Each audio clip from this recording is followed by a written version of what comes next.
నమస్కారం ETV news కు స్వాగతం ముఖ్యాంశాలు ప్రజాకాంక్షలకు అద్దం పట్టేలా తెలుగుదేశం జనసేన ఉమ్మడి మేనిఫెస్టో అభివృద్ధి సంక్షేమానికి సమ ప్రాధాన్యం ఏపీని మళ్లీ గాడిలో పెట్టేలా కసరత్తు వైకాపా 5 ఏళ్ల పాలనలో దళితులపై భారీగా పెరిగిన దౌర్జన్యాలు దక్షిణ భారతదేశంలో ఏపీలోనే అత్యధికం అయినా ఏ రోజు మాట్లాడని జగన్ అరాచక పాలనకు చరమగీతం పాడాలన్న చంద్రబాబు ఏపీని అగ్రస్థానంలో నిలిపేందుకు సమాఖ్యంగా పనిచేద్దామని ప్రజలకు పిలుపు ఢిల్లీ బెదిరింపులకు భయపడబోనన్న రేవంత్ రెడ్డి గుజరాత్ జట్టుపై తెలంగాణను గెలిపించాలని పిలుపు మోదీ కేసీఆర్లపై సీఎం విమర్శలు ఆర్ఆర్ ట్యాక్స్ పై రేవంత్ విచారణకు కేసీఆర్ డిమాండ్ ఈడీ ఐటీలను రంగంలోకి దించాలని సూచన తెలంగాణ అస్తిత్వం భారాసతోనే ఉంటుందని వెల్లడి అమిత్ షా నకిలీ వీడియో కేసులో ఢిల్లీ పోలీసుల దర్యాప్తు ముమ్మరం మరో 12 మందికి నోటీసులు గుజరాత్లో కాంగ్రెస్ ఆప్ కార్యకర్తల అరెస్ట్ ప్రచండ భానుడి ధాటికి నిప్పుల కొలిమిలా భారత్ పశ్చిమ బెంగాల్ కలైకుండలో 47.2 డిగ్రీల ఉష్ణోగ్రత తెలుగు రాష్ట్రాల్లో 46 డిగ్రీలపైనే నమోదు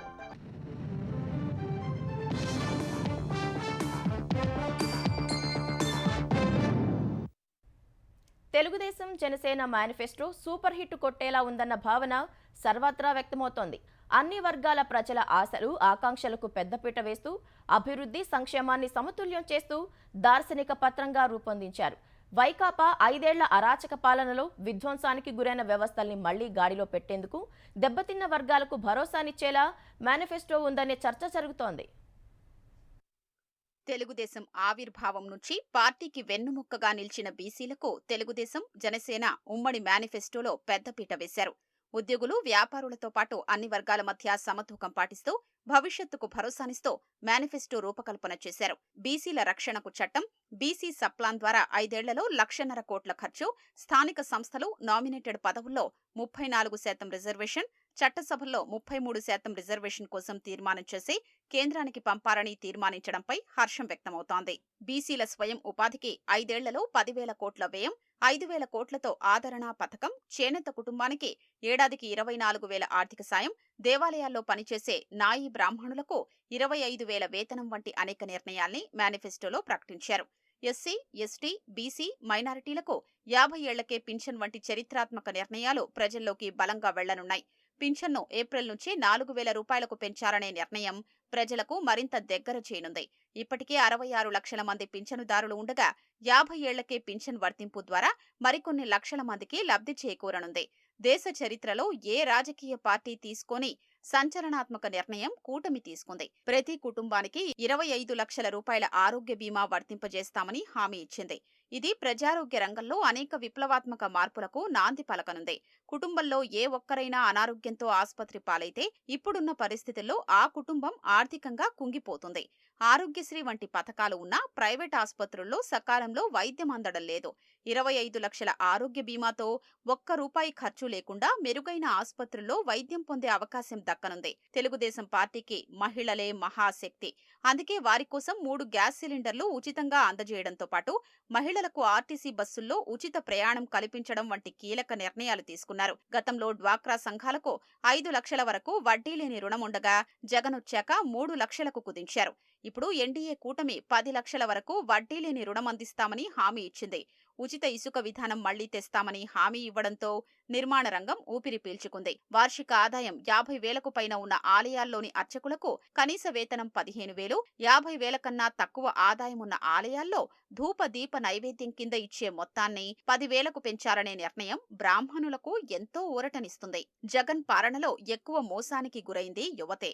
మెగా డిఎస్సీ, జాబ్ క్యాలెండర్ పై జగన్ చేతులెత్తేయడంతో చదువుకున్న యువత ఉద్యోగాలు లేక నిరాశలో ఉన్నారు. వీరందరికీ ఉమ్మడి మేనిఫెస్టోలో అనేక వరాలు ప్రకటించారు. అధికారంలోకి వచ్చిన వెంటనే మెగా డిఎస్సీపై తొలి సంతకం సహా 5 ఏళ్లలో 20 లక్షల ఉద్యోగాలు, నెలకు 3,000 చొప్పున నిరుద్యోగ భృతి, ఏటా జాబ్ క్యాలెండర్ వంటి హామీలతో యువతలో జోష్ నింపారు. తెలుగుదేశం అధికారంలోకొస్తే గ్రామ వార్డు వాలంటీర్ల వ్యవస్థను రద్దు చేస్తుందంటూ వైకాపా చేస్తున్న దుష్ప్రచారాన్ని తిప్పికొడుతూ వాలంటీర్లకు ఇప్పుడిస్తున్న 5,000 వేతనాన్ని 10,000కు పెంచుతామని తెలుగుదేశం, జనసేన ఉమ్మడి మేనిఫెస్టోలో ప్రకటించాయి. ఎవరి ఓట్లతో వైకాపా 2019లో అధికారం చేపట్టిందని అందరూ చెబుతారు. వారిపైనే తన పాలనలో దమనకాండ సాగించిన నైజం జగన్ది. 5 ఏళ్లుగా దళితులపై మరే రాష్ట్రంలోనూ లేనంతగా అమానవీయ ఘటనలు ఆంధ్రప్రదేశ్లోనే జరిగాయి. ఈ దుశ్చర్యలకు తెగబడింది వైకాపా నాయకులేనని తెలిసినా సీఎం జగన్ నోరు విప్పలేదు, బాధితులను పరామర్శించలేదు. ఎన్నికలు వచ్చేసరికి నా ఎస్సీ, నా ఎస్టీ అంటూ మాటల్లో ప్రేమ ఒలకబోస్తున్నారు. ఇలాంటి దళిత వ్యతిరేక పాలకుడికి అసలు ఎందుకు ఓట్లేయాలి? గత 5 ఏళ్లుగా జరుగుతున్న దళిత దాష్టీకాలను మళ్లీ చూడటానికా అనే ప్రశ్న ఆయా వర్గాల నుంచి వినిపిస్తోంది. కాకినాడ జిల్లాలో వైకాపా ఎమ్మెల్సీ అనంతబాబు, ఆయన వద్ద డ్రైవర్గా పనిచేసే దళిత యువకుడు వీధి సుబ్రహ్మణ్యాన్ని చంపేసి మృతదేహాన్ని డోర్ డెలివరీ చేశారనే తీవ్ర అభియోగాలు ఎదుర్కొన్నారు. ఆయన్ను సస్పెండ్ చేయాలంటూ అన్ని వైపుల నుంచి తీవ్ర ఒత్తిడి వస్తే తప్ప వైకాపా అప్పట్లో ఆయనపై చర్యలు తీసుకోలేదు. ఆయన జైలు నుంచి బెయిల్పై విడుదలైన తర్వాత ఆయనకు స్వాగతం పలుకుతూ వైకాపా శ్రేణులు భారీ ర్యాలీ నిర్వహించాయి. ముఖ్యమంత్రి సభల్లోనూ ఆయన దర్జాగా పాల్గొన్నారు. ఈ ఎన్నికల్లో రంపచోడవరం నియోజకవర్గంలో వైకాపా తరఫున అన్నీ ఆయనే అయి నడిపిస్తున్నారు. కరోనా ఉధృతిలో మాస్కులు లేకుండా వైద్యం ఎలా చేయాలి అని అడగటమే నేరమన్నట్లు డాక్టర్ సుధాకర్ను వైకాపా ప్రభుత్వం వేధించింది. ముందు విధుల నుంచి సస్పెండ్ చేశారు. ఆపై చొక్కా తీసేసి చేతులు వెనక్కి విరిచేసి తాళ్లతో కట్టి లాఠీలతో కొట్టించింది. చివరకు మానసిక స్థితి బాగోలేదంటూ పిచ్చాసుపత్రిలో చేర్పించారు. తీవ్ర మానసిక క్షోభకు గురైన ఆయన చివరకు ప్రాణాలు వదిలారు. మాస్క్ పెట్టుకోకుండా బయట తిరుగుతున్నారంటూ దళిత యువకుడు కిరణ్ కుమార్ను లాఠీతో చితకబాది అతని మరణానికి కారణమయ్యారు.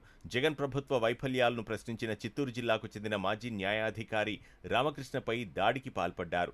అక్రమ కేసులు బనాయించి హింసించారు. అదే జిల్లాలో అనితారాణి అనే వైద్యురాలిని వేధించి అసభ్య పదజాలంతో దూషించారు. నా అంటూ గుండెలు బాదుకునే జగన్ పాలనలో దళితులపై దమనకాండ ఏ స్థాయిలో జరుగుతుందో చెప్పేందుకు ఇవి కొన్ని ఉదాహరణలు మాత్రమే.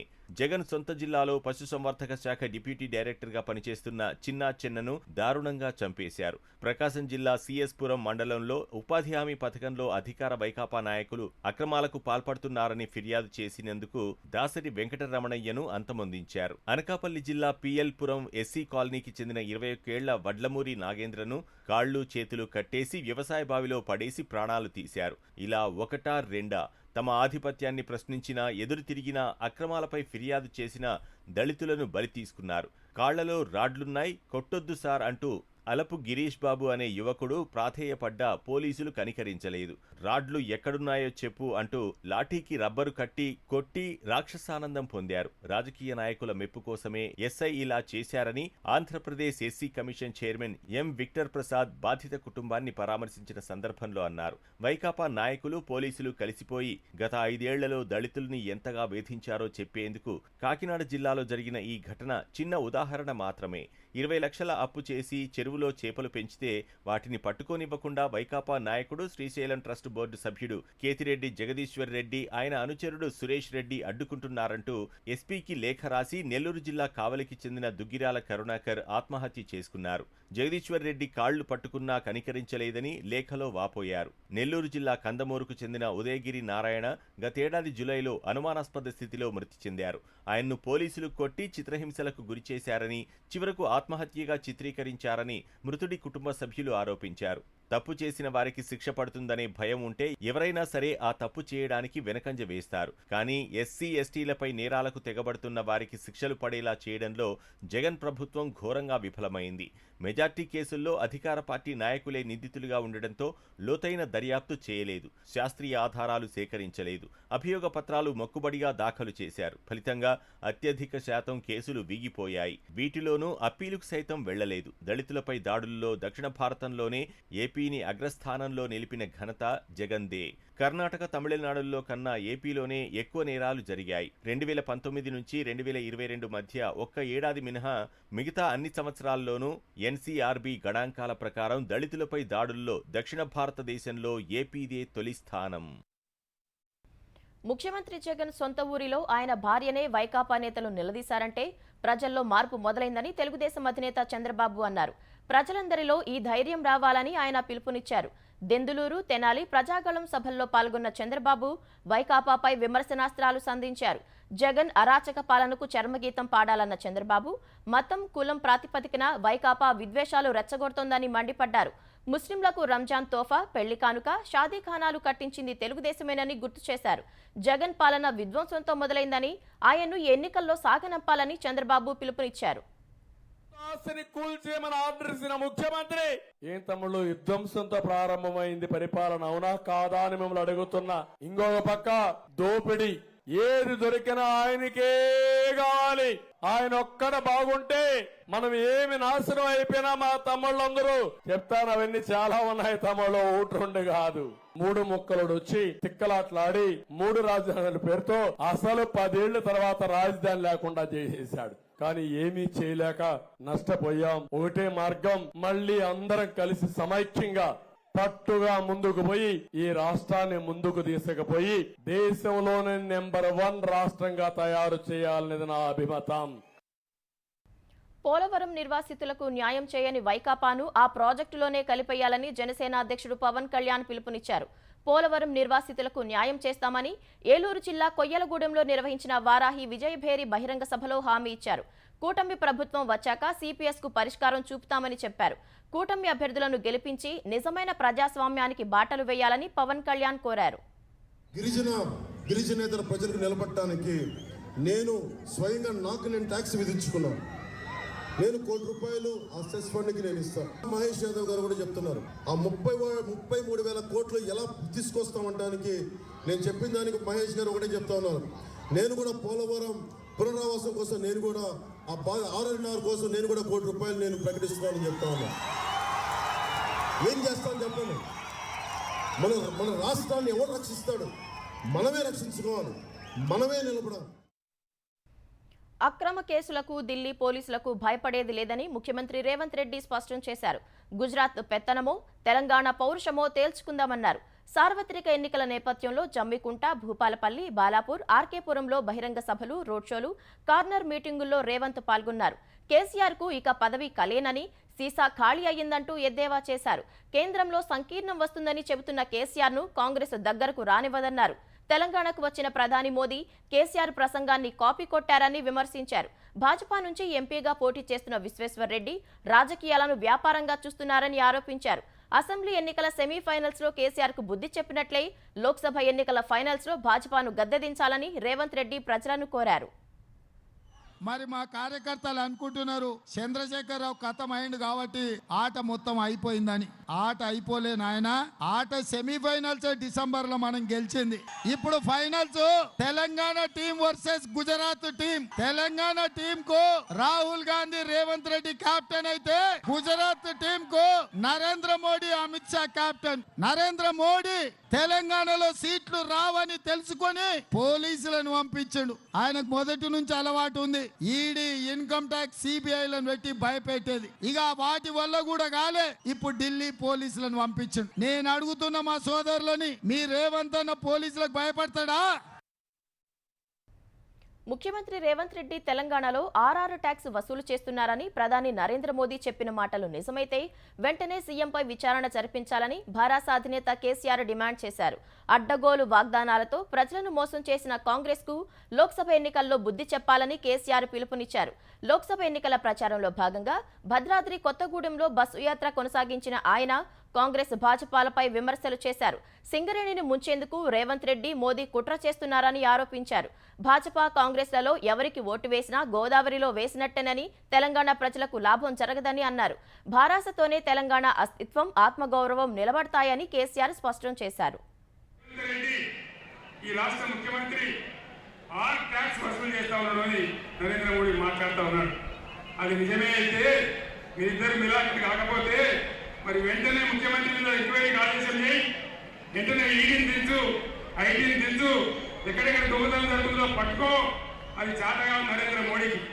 మీరికి నాటకాలు ఆడతారు కానీ ఖచ్చితంగా ఇవాళ వారిద్దరు ఒకటే. ఎవరికి ఓటేసినా అది గోదావరిలో వాడేసినట్టు తప్ప మన రాష్ట్రానికి వచ్చే లాభం ఏమీ లేదు. చోటాభాయ్ అక్రమంగా డబుల్ ఆర్ ట్యాక్స్ వసూలు చేస్తుంటే కేంద్రంలో ఉన్న మీరేం చేస్తున్నారని ప్రధాని నరేంద్ర మోదీని భారాస కార్యనిర్వాహక అధ్యక్షుడు కేటీఆర్ ప్రశ్నించారు. రాజకీయ ప్రత్యర్థులపై కేంద్ర దర్యాప్తు సంస్థలను ప్రయోగిస్తున్నారని, మరి చోటాభాయ్ నిర్వాకాన్ని ఎందుకు క్షమిస్తున్నారని కేటీఆర్ అడిగారు. డబుల్ ట్యాక్స్ వసూళ్లను చూసి చూడనట్లు వదిలేస్తే రేపు డబుల్ ఇంజిన్ సర్కారు ఏర్పాటుకు సహకరిస్తారనా అని ప్రశ్నించారు. తెలంగాణ వరప్రదాయని కాళేశ్వరం ప్రాజెక్టుపై కూడా బడేభాయ్ చోటాభాయ్ది ఒకే మాట ఒకే బాట అని కేటీఆర్ ఎద్దేవా చేశారు. ఒకరు ప్రతిష్టాత్మక ప్రాజెక్టును బలి చేయాలని చూస్తుంటే మరొకరు తమిళనాడుకు తాకట్టు పెట్టాలని యత్నిస్తున్నారని ఆక్షేపించారు. గోదావరి జలాలను తరలించుకుని పోవాలనేనా కాళేశ్వరంపై ఈ కక్ష అని ప్రశ్నించారు. ప్రధానికి కేంద్ర ప్రభుత్వానికి తెలంగాణ రైతులపై ఎందుకీ వివక్ష అని కేటీఆర్ అడిగారు. కొట్లాడి తెచ్చుకున్న తెలంగాణను దెబ్బతీసే ఈ ఫెవికాల్ బంధంపై యుద్ధానికి తెలంగాణ సమాజం సిద్ధమని తెలిపారు. ఎన్ని సవాళ్లు ఎదురైనా రాజ్యాంగాన్ని రక్షించుకుంటామని, తెలంగాణ హక్కులను కాపాడుకుంటామని కేటీఆర్ ఎక్స్లో పేర్కొన్నారు. కేంద్ర హోంమంత్రి అమిత్ షా పేరిట వైరల్ అయిన నకిలీ వీడియోలపై ఢిల్లీ పోలీసులు మంగళవారం మరో 12 మందికి నోటీసులు జారీ చేశారు. ఇద్దరిని గుజరాత్లో అరెస్ట్ చేశారు. నిందితుల్లో ఒకరు కాంగ్రెస్కు చెందిన నాయకుడని, మరొకరు ఆమ్ ఆద్మీ పార్టీ కార్యకర్త అని తెలుస్తోంది. ఈ 12 మంది విచారణకు హాజరు కావాల్సి ఉంటుందని పోలీసు వర్గాలు పేర్కొన్నాయి. ఈ కేసుకు సంబంధించి Delhi police investigation officer IV ముందు హాజరు కావాలని ఇప్పటి వరకు మొత్తం 17 మందికి నోటీసులు జారీ అయ్యాయి. సార్వత్రిక ఎన్నికల్లో ఎన్డీఏ కూటమి 400 సీట్లు సాధిస్తుందని, నిరాశ నిస్పృహలతోనే ప్రతిపక్షాలు ఫేక్ వీడియోలు పోస్ట్ చేస్తున్నాయని భాజపా ఆరోపిస్తోంది. ఇదే కేసులో తెలంగాణ కాంగ్రెస్ విభాగానికి చెందిన 4గురికి సోమవారం ఢిల్లీ పోలీసులు నోటీసులు అందజేశారు. అయితే సీఎం రేవంత్ రెడ్డి నేరుగా హాజరు కాకుండా ప్రతినిధిని పంపించే అవకాశం ఉందని తెలుస్తోంది.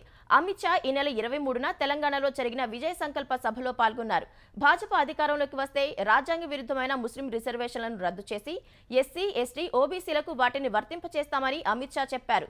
దీన్ని వక్రీకరించి ఎస్సీ, ఎస్టీ, ఓబీసీల రిజర్వేషన్ను రద్దు చేస్తామని షా చెబుతున్నట్లుగా ఎడిట్ చేశారని భాజపా ఆరోపిస్తోంది.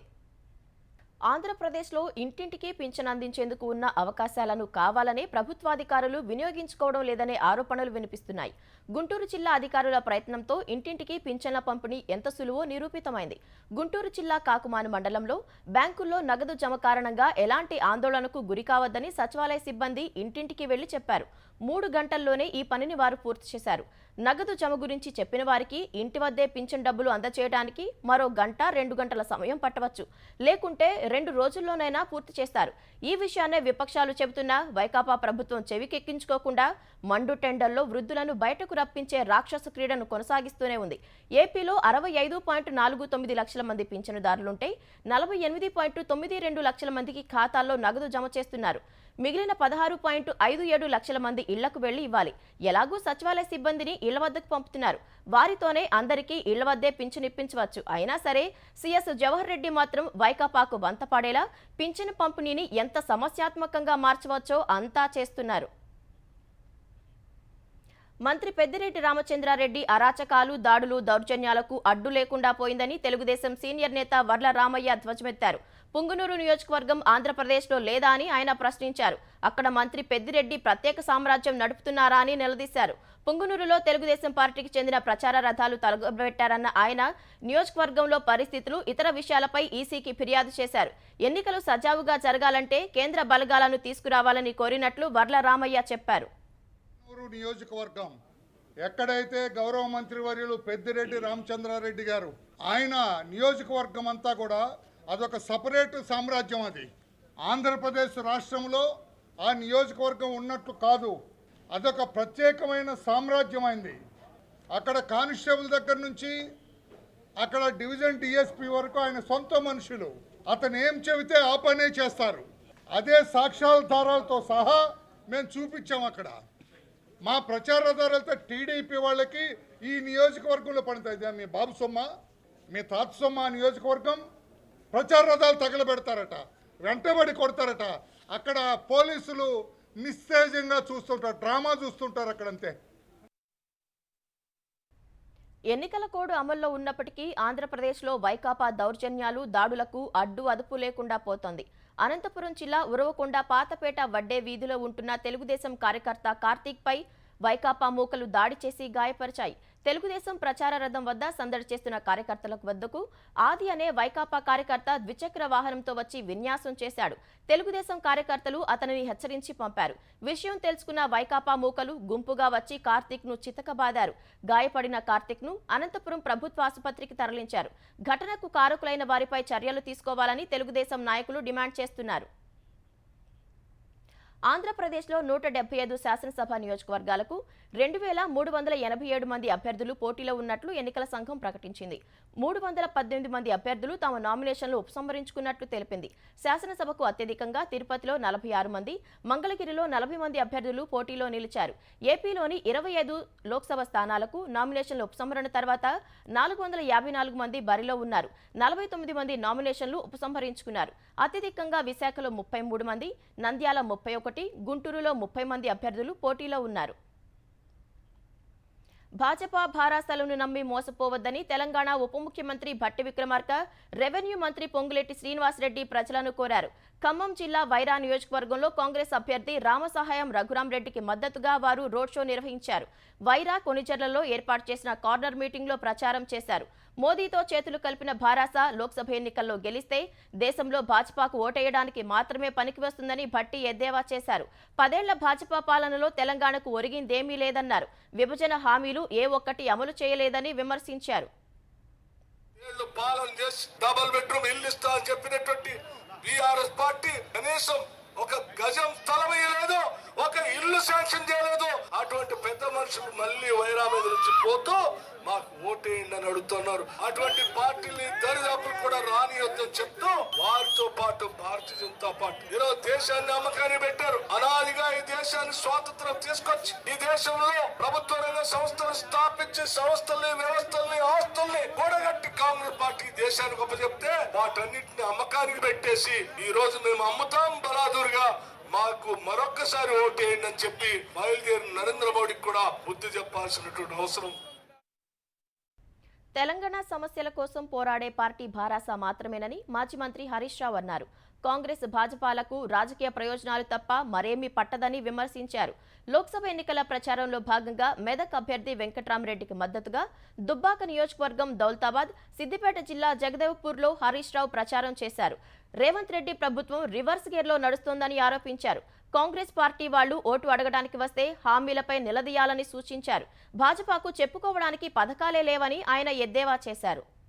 కేసీఆర్ ఇంటి మీద వాళ్ళే కాకట మా ఇంటి మీద వాళ్ళొద్దు అని మాట్లాడింది. నేను అడుగుతున్నా రేవంత్ రెడ్డి, మాటలు ముద్దుగా చెప్తావు, నీవు చేసే చేష్టలు చక్కగా లేవు. మరి నీ చేవెళ్ళ ఎంపీ అభ్యర్థి రంజిత్ రెడ్డి ఎవరు? నీ మల్కాజ్గిరి అభ్యర్థి సునీత మహేందర్ రెడ్డి ఎవరు? నీ వరంగల్ అభ్యర్థి కడియం కావ్య శ్రీహరి ఎవరు?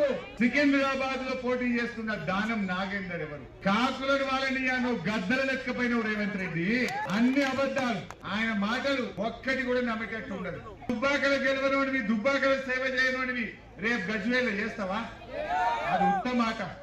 అందువల్ల దయచేసి బీజేపీ నుండి బీజేపీ అభ్యర్థిని గిట్ట నమ్మితే నీళ్లు లేని బాయిలో దుక్కినట్టు అవుతుంది. జగన్ అక్రమాస్తుల కేసు విచారణ సిబిఐ కోర్టులో మళ్లీ మొదటికొచ్చింది. సిబిఐ కోర్టు జడ్జి బదిలీతో జగన్ అక్రమాస్తుల కేసులోని డిశ్చార్జ్ పిటిషన్లపై విచారణ మళ్లీ మొదటికి వచ్చింది. వాస్తవానికి డిశ్చార్జ్ పిటిషన్లు తేల్చేందుకు హైకోర్టు విధించిన గడువు ఏప్రిల్ 30తోనే ముగియగా అనారోగ్యం కారణంగా తీర్పులు సిద్ధం కాలేదని సిబిఐ కోర్టు జడ్జి తెలిపారు. సిబిఐ, ఈడీ కేసుల్లో జగన్ సహా 130 పిటిషన్లపై 10 ఏళ్ల నుంచి విచారణ జరుగుతోంది. 2013 నుంచి సిబిఐ కోర్టులో 7 జడ్జిలు బదిలీ అయ్యారు. 2022 మే 4 నుంచి సుదీర్ఘంగా వాదనలు విన్న జడ్జి సిహెచ్ రమేష్ బాబు ఈ కేసులో తీర్పు వెలువరించాల్సిన సమయంలో బదిలీ అయ్యారు. ఈ కారణంగా 130 డిశ్చార్జ్ పిటిషన్లపై కొత్త జడ్జి మళ్లీ మొదటి నుంచి వాదనలు విననున్నారు. ఇందుకు ఆయన విచారణను మే 15కు వాయిదా వేశారు.